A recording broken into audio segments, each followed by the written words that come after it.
Okay, let's talk about citing and referencing our sources. So, this is a video meant to kind of augment what we already have here on the library's website, which is some detailed instructions on the basics, the sort of mechanics of citing and referencing your sources, including in-text citations, references in different styles, and some screen captures of how to use a piece of software called Zotero. I'm going to go through all of those things in this video as well. So just remember that this is here under Borrowing and Services. It's one of our self-guided tutorials that you can use. So let's begin first with just an example of what we're looking for, what's expected of students and researchers in various disciplines. So this is an example of an article that I found looking for sources that have cited the work The Grapes of Wrath by John Steinbeck, which is the book I'm reading right now. And so, this came up, it was actually one of the first results on Google Scholar about chatbots and kind of the assessment of the use of AI tools in performing various academic tasks, which I thought was interesting. I mean, I found it sort of a roundabout way, but it does indeed cite and reference The Grapes of Wrath. Let's see if I can scroll down to find it where it appears here. There's sort of a long history of the development of chatbots, but here's the methods, and I believe it's coming up here somewhere. Yeah, so here it's talking about asking the chatbots to generate a 1,000-word summary on Steinbeck's classic American novel, The Grapes of Wrath. So here, it's they're citing a particular edition from 2006. It actually turns out to be the same edition that I'm reading right now. But it was originally published in 1939. So there's the in-text citation. And if we scroll down to the list of references, there, it begins there. It's an alphabetical listing, I believe in APA format we're looking at here. So the in-text citation I just showed you, and then here's the list of references. If we scroll down, again, lots of different sources cited here, but eventually we get to this entry here, Steinbeck, J, 2006, The Grapes of Wrath, Penguin. So this has all of the elements of this particular edition of The Grapes of Wrath listed here in a particular sequence. I believe it's APA style that they're using here, that has the author's last name, first initial, the year of the publication of this edition, the title of the work, and the publisher's name. Now you notice there's other references here as well, and most of them are not for books and not for primary sources like The Grapes of Wrath, other academic articles from this and other journals. There's also things like New York Times articles, Gizmodo, so other sources, online sources, news magazines, lots of different types of sources are represented here. So this is what is expected of researchers when they're writing research articles or research papers on various topics, is they need to give attribution to the sources that they've used. Now, it can seem like an overly complex kind of thing, and that, like I say, there's sort of the mechanics of it can seem a little bit strict, like we've got these strict instructions, but all in all, the purpose of this is always the same, and that's to attribute appropriately the ideas that you're using from the sources that you've used, so that anybody reading your work knows or is able to sort of differentiate between the ideas that you've come up with yourself, or the observations or things, the experiences that you've lived, or things that you've remarked on your own or observed on your own, versus the stuff that you've taken from or borrowed from the literature, the sources that you're using. That's always the principle that's at play. That's always the thing you're trying to accomplish, regardless of what style you're using or what the particular mechanics or the particular instructions are that you're following. So like I say, this I believe is an APA style, but most of what we accomplish with APA style could be accomplished using any other style. And the really crucial thing to remember about citing and referencing is that it's two kind of actions or two tasks that work together to provide the full attribution. So within the text, an author will need to identify, as they're writing, what precise ideas have been taken or borrowed from a source. So, what sentences, what phrases are either direct quotations or paraphrased ideas or summarized ideas that are drawn from the sources. And that's going to appear right next to those ideas within your text. In this case, within parentheses, sometimes it's a footnote or an endnote, like with a little number, but always within the text, there'll be some indication like this idea, this phrase, this sentence, or this paragraph was drawn from a particular source. And then at the end, a full bibliographic entry, so all of the information necessary for the reader to actually pursue that source and find the original source themselves. So the in-text is meant to be sort of simple and stripped down so that it doesn't intrude on the text too much and make it too cumbersome to have to read through or like pick through the writing versus the citation. So just a little indication of like what that source is. And then at the end, the full entry so that we know all of the information that we need.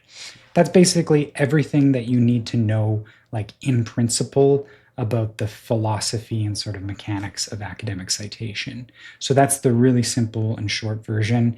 And if that's all that you needed, you can stop the video right now and move on with your day. But I'm going to show you, some ways that we can kind of take this and, facilitate this a little bit, make it a little bit easier to do, and various different approaches to doing the actual mechanics of this. So first off, I'm just going to start with the source that I'm trying to cite. So this is our catalog entry for this particular work. We actually don't have this edition of Grapes of Wrath in our collection, but I wanted to use the one that I'm actually using. An interesting thing that I'll have to talk to someone about is that it says view ebook. We don't have the ebook. This is actually a link to the film from 1940. We have, I guess, one of our streaming services has the film, which I'll actually, when I'm done the book, I'll probably watch the film through this service. But yeah, this is a little confused here because the title is the same. It's claiming that it links to the ebook. Anyway, that's neither here nor there. So this is the edition that I'm reading. And so this, if I was writing a research paper, this would be one of the things that I would have to cite. If I were writing about this, if I wanted to use any of my observations, any of the actual text as examples, or just any commentary about it, any of the ideas that I have about this text, I would need to reference the text itself. So there's a few ways that we can do this. I'm going to start by pointing to the sort of oldest, most kind of foundational way, and then we'll move into more technological, savvy kind of realms in a bit. But what we have here is, this is a summary from Excelsior University. This is the one that I use. Another one that's commonly cited as a sort of easy to read summary of various styles is OWL at Purdue. This is OWL at Excelsior, the online writing lab in both cases. So these are just summaries of these longer publication manuals or style guides. In this case, the APA style is summarized here. It gives us a very quick look at how to cite different formats, cite and reference different formats of information. So this will have the examples of APA in-text citations. So single author, something like John Steinbeck. This shows the in-text citation is going to generally be the author's last name and the year of publication within parentheses. So that's, the general guidelines for a book or any kind of source, I suppose, with a single author will be cited in the text that way. So that's the piece that appears right next to the ideas that you've used. So if I were to say, if there was a particularly interesting quote from Grapes of Wrath, I would put that in quotation marks within my research paper, and then I would put in parentheses Steinbeck, 2006, which is the year of publication of the edition that I'm using. Hey there, this is Editor Ian just jumping in here to point out, there I said that in parentheses we'd have Steinbeck 2006. My example is a bit of a bad one because if we were using a direct quote, we would do it a little differently. We would also include a page number when you refer directly to a particular passage in a text. The page number is required. So I just wanted to clarify that in case that caused anybody any confusion. Anyway, back to previous Ian. So that's a very simple way to do it. It also shows you if you happen to use the author's name like within the body of your text. So here it's saying Calvert, 1982 argued that it's impossible to measure social class. So if I were to say, as Steinbeck writes in the novel The Grapes of Wrath, and then put in a quotation or paraphrase some idea from the text, I would do it this way. I wouldn't put the name within parentheses. I would put Steinbeck and then within parentheses 2006. So those are just two different ways of accomplishing the same thing, depending on whether you want to include the author's name within the body of your text or to just refer to it through your citation. So this is a way you could kind of build that. And this is the way, when I was a student years and years ago, when I was an undergraduate student, this is the way that I did it. And I think most people at that time wrote in this way. Just as you were typing out your paper, you would literally just manually enter with your typing, you would type in the in-text citation as you went, referring to all of your sources that way. So that's a manner to do it, and it's one I would recommend at least trying because it's the most straightforward in terms of not relying on technology or not relying on sort of external things. You just do it yourself, and it's fairly simple. With a style like APA, it's not that hard to type the in-text citation. I'll show you in a bit ways that we can mechanize this a little bit, but that's generally what I would recommend, at least, learning how to do that and trying it out, because it might be simpler than it seems. Now, the second thing, which is a little bit more complex, is providing the references. This also has a list of, a pretty large list of different types of sources that you might use, and then gives you advice on how to cite them. So for my Grapes of Wrath example, I'm using a print book. I have the physical printed book at home. And so here it's got a few different options. This one's a really simple example, is just a single author. As we saw with the way that it was cited in my initial example, it's the author's last name, first initial or initials, the year that it was published, the title of the book, and the name of the publisher. So their example is this Larson book. For us, it's as simple, we could refer back to the initial one or just, build it right now from scratch. Steinbeck, J, period, open parentheses, 2006, close parentheses, period, The Grapes of Wrath, period, in italics, and then Penguin, which is the name of the publisher in my case. So that's fairly simple. For a book, that's really easy. Now, where it gets a little bit more complex is when you have, say, something like an online journal article. Here's a good example. So in this case, there's more information to include because journals have titles, articles have titles, and then journals have volume, issue, and page numbers where things appear. They also have a unique number, the DOI, the Digital Object Identifier. Most somewhat recent articles will come with this unique number. And so you need to include more information about these things. They tend to have a greater number of authors as well. They'll often be co-authors, so you'll have to include more than one author. So there's more information to include. So it becomes a little bit more complex when you're using journal articles or other types of sources than if you're just doing a simple book with a single author. But here's an example of what you might do. So it's got the author's names, the year, the spirit is kind of the same, the way that you do it is somewhat the same.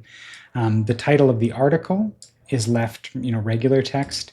The title of the journal, in this example is Health Psychology, is in italics. Then you have still in italics the volume number. The issue number is in parentheses, not in italics, and the page range is listed after that with a period. And then you put in the full DOI if available.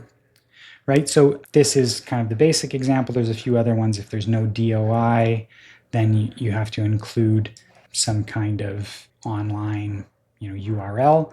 And if you don't have anything of the sort, then you can just provide, I believe, almost like a printed, there's no sort of digital identifier, and so you just provide the basic information. So these are the kind of raw mechanics, and the old school way of doing it is literally just to type this into your document as necessary, and with all the little bits and pieces there. So that is pretty cumbersome. Like I say, many of us in academia learned to do it this way, so it's not, inconceivable that you would want to try doing it this old-fashioned way of just kind of learning how to do things. And the more that you cite things and reference things, The easier it becomes, the more sort of automatic it is to just throw the information out there, but there is a bit of a learning curve. So it's understandable that people want to find ways to kind of automate this a little bit, make this a little bit easier for them as they go through the process. So let's look at a couple of those options here now. So coming back to this catalog entry, from our library search here, I searched for this book. I found the edition that I'm reading. And all of our entries in this catalog have an option to cite. So clicking there, it opens up this kind of sub window that I can use to select my citation style. I'll choose APA. And then it automatically generates a citation for this book. A couple of things you'll notice. This is different actually from the one that I was recommending we generate when I was talking about how to do this kind of the old school way. It's also different from the way that it was generated in my initial example. A couple of differences. This has the year 1992.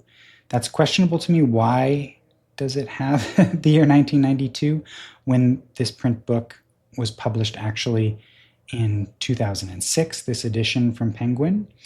I could investigate this. I'm not really sure why, but on the inside sort of title page or bibliographic page within the book, it'll tell you the dates, the various dates of publication. This might be the first edition, the first Penguin edition of Grapes of Wrath.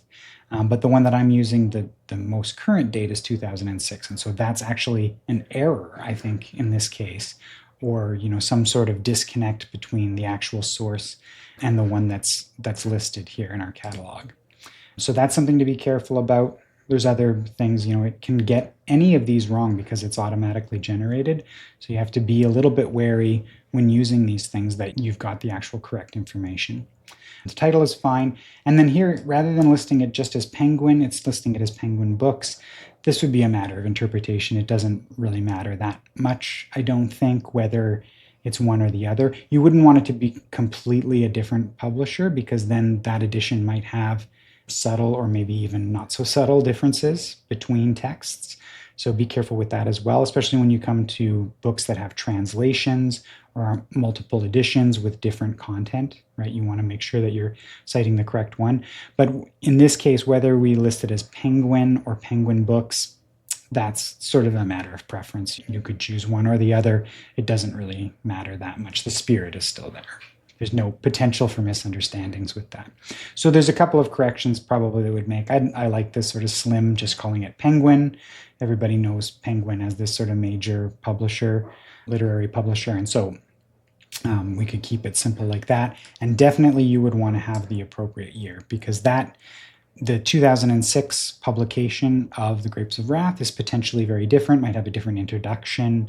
There might be adjustments to the text based on different scholarship, and different versions or iterations of the text could be slightly different. And so we want to make sure that we're citing the right one. Also page numbers. So if you're doing direct quotations and you say, the quotation appears on a certain page, if we're looking at a completely different edition published in a different year, then those page numbers might not line up. And so your reader might not be able to find that direct quotation that you're referencing. So that's why it's important. Okay, so that's one of the sort of automated ways we can do it, is just using this cite feature for all of the sources that we use and generating them that way. Again, with the caution that we have to look out for those errors. Here's where I'm not sure where 92 is coming from, because we've got 2006 very clearly listed here in the publication information about the publisher. So it's a bit of a mystery to me why that would be the case, but that's what it generated. Okay, so that's one sort of automated example. Now, another one that I use a fair bit and that I recommend, even if you're new, you might want to dip your toes into this if you feel comfortable using and learning new technology, that is to use a citation manager software program. So the one that I use is this here. This is called Zotero. It's actually, there's two parts that I download to my computer. So this is the software or the app that I download to my computer. It's free to download. for anyone, not just for UW students, but for anybody who's interested in having such a program. And then there's a piece that you download inside your browser that I'll show you in a second. But this is, I have like hundreds, if not thousands of different sources that I've dropped in here in the past about different categories. So I'll show you an example. I'll build a new collection. We'll call it Grapes of Wrath. Create collection. So now I have this empty folder in my account here. This is ready to go. It's waiting for me to add sources to this. Okay, so what's great about Zotero is that it's integrated with your internet browser. So on any page that I navigate to on the web, Zotero, as long as it's running and I have downloaded the browser extension, is going to give me this icon where I can save things to Zotero. Now, if it's just a regular web page, the icon's going to look like a little sort of browser window. In this case, it detected that there's a book on this page, that this page is referring to a book, and so it gives me this little book icon. Right? So what I can do is actually click here, and it'll just take a second, and then it should drop that into my Zotero account. So here in Zotero, I have the Grapes of Wrath, Steinbeck. It made the same error. It's very interesting. The date that is listed for this book in our catalog is 1992, not 2006. What's awesome about Zotero is I can easily change that if there's an error. So now I've changed it to 2006, and it will do a better job. Hopefully the other information is correct, but if there's anything that's incorrect, I can make sure that it's correct. If I'd rather call it Penguin than Penguin Books, I can make that choice as well. So you can do all of the edits that you need in here. And because it detected that it was a book, it automatically lists that as a book, although you can change it to any kind of other source that you might use if it makes a mistake there. So there I've got the text, the Grapes of Wrath in there.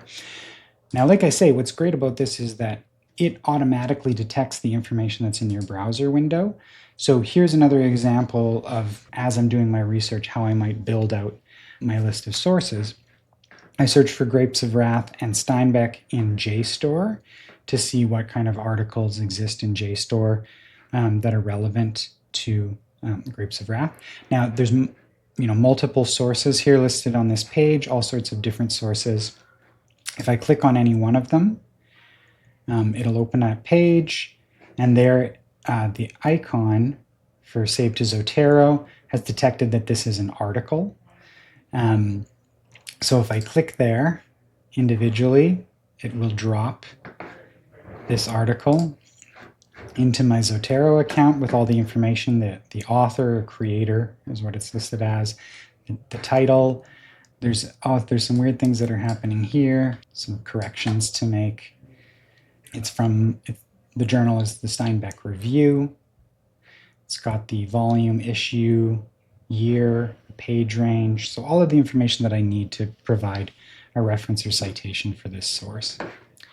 So you can do it one by one. You can also, from a list of results, so on this page, I don't know how many there are, maybe there's 20 or something, but I can click, instead of it being a one by one article, I can click on this little folder icon, and then it brings up a list of the individual items that are on this page, and I can select which ones I want. There's a lot of stuff about biblical symbolism and whatnot, so maybe I want to include those.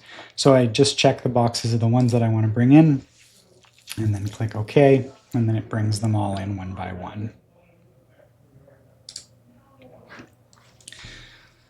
So there, now I've built, fairly quickly, I've built this list of different potential sources that I might use. They're in here. They're also, it brings in, if there's a PDF available, it brings that PDF right into my Zotero account, so that, if I double click on it, there's the actual article that it downloaded for me. So now I have this available here. I'm not going to go into all the features of Zotero, but I actually use this a bit as a PDF reader, where I can create highlights of different parts of the text.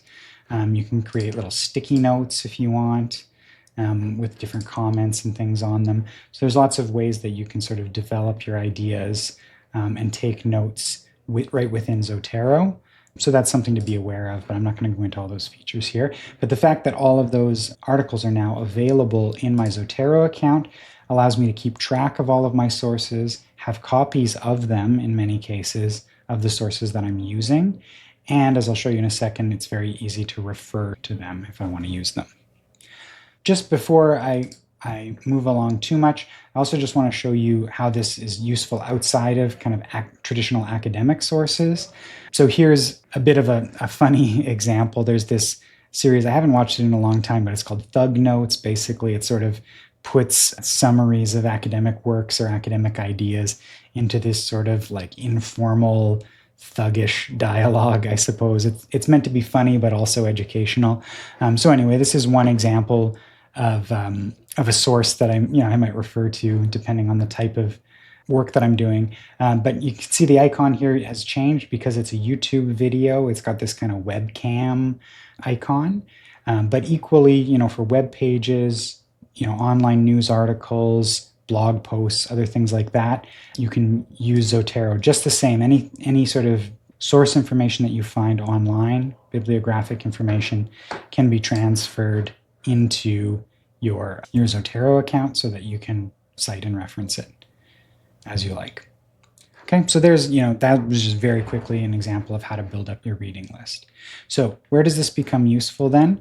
Let's open up a blank Word document, and I can show you two really quick ways of quickly integrating your sources into a Word document. So there is an add-on that you can put. I've done it.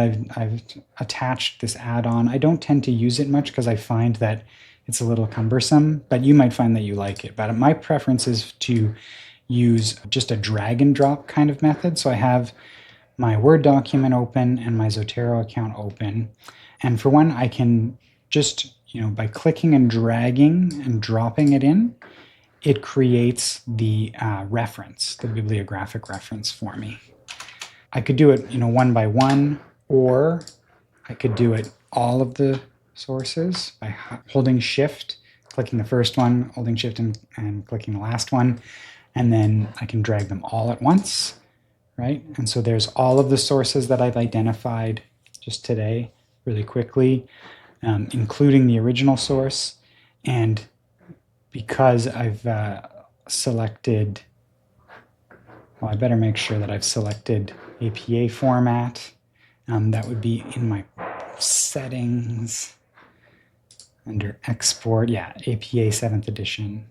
So you can change that as whatever style you need, but that's the one I'm using. So yeah, there's my full list of references, all of the sources all at once. Now, what you can do also as you're writing is you can provide your in-text citations. So if I imagine I got this first idea here from this source, what I'm going to do is hold down Shift and then drag that one source in, and then it adds that source. I'm not sure why it does a different, it seems to have done a different font, but there's Rombold from 1987, Biblical Inversion in the Grapes of Wrath, and then there's the in-text citation that I would use if I were referring to that source within my text. So, like I say, the only difference between creating the reference list versus creating the in-text citation is that you're holding Shift as you do it. Hold down Shift, bring in the second one, all of my different ideas, and the third one. And so basically as you go, it's very easy to just drag and drop these sources into your document. So that's the way that I've kind of developed to do it. Like I say, Zotero does have an add-on that you can sort of download to Microsoft Word, which will give you access. You can sort of synchronize these two things, and then you can have access to these tools right in the menu bar. But my preference is the drag and drop method. So try out each one and see what you like better. But as you can see, it's fairly quick to integrate your sources into a research paper or research article using Zotero. And that's an automated kind of way. It's mechanized so that I don't have to meticulously type out all of these words. I can just drag and drop, and it does a lot of that for me. So different people have different preferences. Like I say, it's pretty advisable to learn the old school way of doing it, just even to try it out to see whether it's easy and it makes sense to you. Because if it does, then sometimes that's all you need is just to type things out that way. As you start to develop your academic skills and maybe are involved in projects that have more and more sources, then it is usually advisable to start using some kind of citation manager, if only to just keep your sources organized and make sure you're not missing things. But that might come later. If you're just working on an assignment where you have to use, a handful of different sources, it might just be easiest to do it the old-fashioned way. So that's, of course, up to you as a researcher, unless it's a requirement of the assignment that you use some kind of citation manager. But these are the options that you have at your disposal. You can do it anywhere from the simplest way of just typing it out in the way that you hope, or you can use some of these automated tools, always remembering that it's just a computer system that, it just drops bits and pieces together in an order that is prescribed by the coding of the computer. So you need to proofread that and make sure that it's got human eyes on it to make sure that it's all correct. So hopefully all of this is helpful. I talked way longer than I expected to for this video, but I think this is going to be useful for people. Feel free to use any or all of those methods as you go through your studies. And as always, if you have questions, feel free to direct them to the library or to your instructors if you're confused by any of this, and we'll get you the help that you need. Okay, so take care and have a great day. Bye-bye.